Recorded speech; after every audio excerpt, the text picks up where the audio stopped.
Hey guys, what's up? Welcome to the darts class. Today I'm bringing you a video about how you can improve your counting.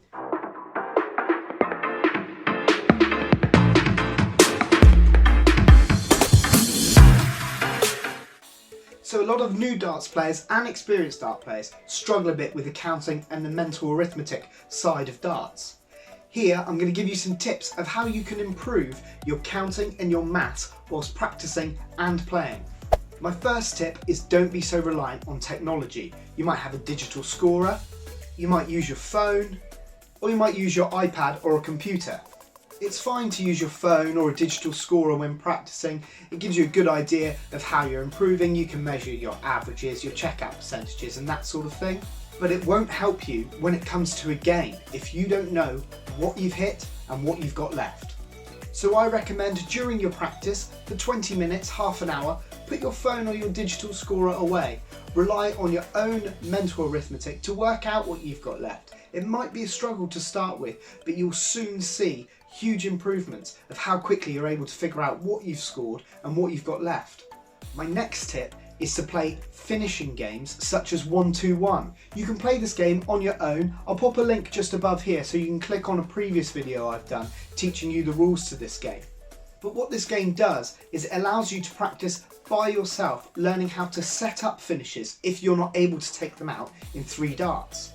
By playing games like this regularly, you'll figure out what you need to have left, the patterns around the board that you need to go to set up your favourite double, what value that score has, and most importantly, what that leaves you to check out.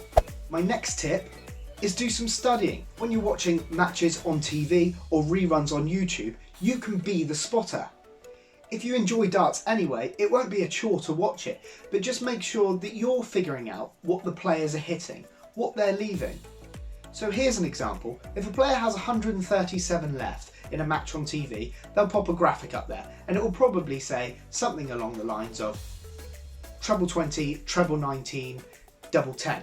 But when the player misses the first dart at that combination and then can't check out, the graphic disappears. At that point, it's a really good exercise for you to figure out what the player should be aiming for next. So in that example, if they've missed the first dart at the treble 20 and hit a single 20, they've got 117 left. All you've got to do is think at the same pace that the player is playing at of what they need to hit. So for this example, they've got 117 with 2 darts in hand. What should they do? The most sensible follow-up dart to that is at the treble 20 again. Do they hit it? If they do, what have they got left? 57. They should be going for a single 17. If they don't hit it and they hit a single 20, they've got 97 left. You need to know there and then what that next shot is. You know that that last dart should be aiming at the treble 19. And if they don't hit that, what do they need when they come back to the board with a 78? Just work your way all the way around their scoring and figuring that out. You don't just have to do it on finishes too, you can see it on their scoring. If a player's on 303 for example, where should the first dart go? Only a 180 will help you if you start aiming at the treble 20. So a good player will know that they need to aim at treble 19 the first dart, because 2 trebles in that combination will give you 133, leaving 170. All 3 are 171 will leave you 132, which is a really nice finish.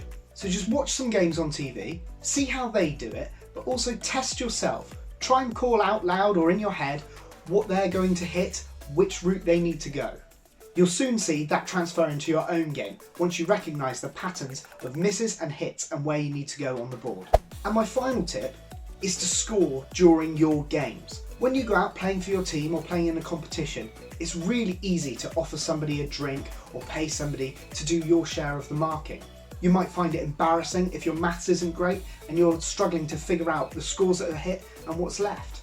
And I'll be honest, it is tough, but you must put yourself out there. You must be part of the team and do your share of the marking, and you will soon see an improvement. And if you really care about improving, then offer to do it for someone else. If you've got an experienced player in the team who you know is a good marker and doesn't need help, stand in for them. Give yourself a bit more experience.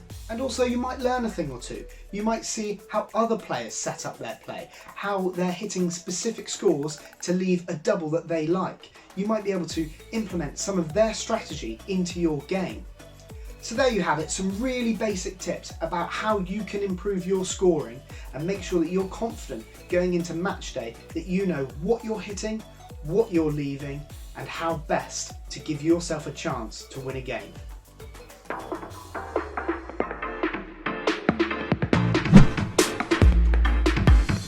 Thank you for watching this video on CV Darts. Remember to like, subscribe and leave a comment. You can also follow us at CV Darts on Twitter.